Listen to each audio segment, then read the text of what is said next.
রহমতুল্লাহ। যারা আমার কথাগুলি শুনতেছেন, আশা করি সবাই শুনবেন এবং ভিডিওটা সর্বোচ্চ শেয়ার দিবেন।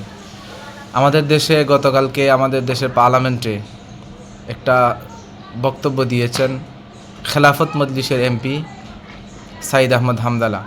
এখন উনি যে কথাগুলো বলেছেন, এগুলা কি শুধু উনার কথা? এগুলা কি শুধু উনার মনের আবেগ?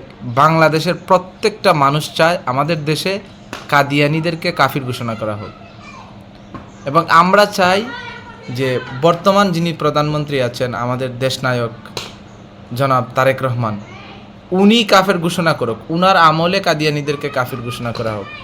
বিশ্বাস করেন মাননীয় প্রধানমন্ত্রী, আজীবন বাংলাদেশের মানুষ আপনাকে স্মরণ রাখবে, আজীবন বাংলাদেশের মানুষ আপনার কথা বলবে। শুধু আপনি একটা কাজ করেন, এদেশে যারা কাদিয়ানী আছে তাদেরকে রাষ্ট্রীয়ভাবে কাফির ঘোষণা করেন। এদেশে কাদিয়ানীরা থাকুক, এটা আমরা চাই, কিন্তু তারা তাদের পরিচয়ে থাকুক, তারা আমাদের পরিচয় নিয়ে এদেশে থাকুক, মক্কা যাক, মদিনা যাক, এটা আমরা চাই না। কেননা মুহাম্মদুর রাসূলুল্লাহ সাল্লাল্লাহু আলাইহি ওয়াসাল্লামকে আমরা এত বেশি মহব্বত করি, এত বেশি ভালোবাসি, আমাদের মা থেকে, বাবা থেকে, আমাদের জীবন থেকেও বেশি ভালোবাসি আমাদের নবীকে। এখন এই নবীকে নিয়ে, আমাদের নবী বিশ্বনবী মুহাম্মদুর রাসূলুল্লাহ সাল্লাল্লাহু আলাইহি সাল্লামকে নিয়ে যারা কটূক্তি করে, যারা বিভিন্ন কথা বলে, যারাই বলে, তাদের ভিতরে সবচাইতে বড় ফিতনা হচ্ছে বর্তমানে কাদিয়ানী যারা আছে তারা। এদেশে আপনারা জানেন বিগত বছরে মধুপুরের পীর সাহেব বিশাল বড় একটা সমাবেশ ডেকেছিলেন ঢাকায়। এখানে রাজনৈতিক দল যারা ছিল, আমি স্বয়ং এখানে উপস্থিত ছিলাম।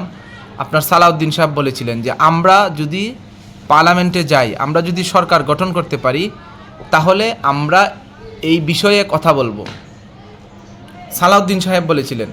এখন সালাউদ্দিন সাহেব সংসদের সব বিষয়ে কথা বলতেছেন, ওনাকে মানুষ অনেক জ্ঞানী মানুষ মনে করে। এখন আমাদের সাধারণ জনগণ হিসাবে আমাদের দাবি, আপনি লক্ষ লক্ষ মানুষের সামনে বলেছেন যে এই বিষয়ে আপনি পার্লামেন্টে কথা বলবেন, কিন্তু আজও পর্যন্ত আপনি বলেন নাই। আশা করি আপনি পরবর্তীতে এই বাংলাদেশের জাতীয় সংসদে আপনি কাদিয়ানীদের বিষয়ে কথা বলবেন। এদেশের মানুষের দাবি, এদেশের মানুষের ন্যায্য দাবি আপনারা আদায় করবেন। মধুপুরের পীর সাহেবের সামনে আপনি ওয়াদা করেছিলেন কথা বলবেন।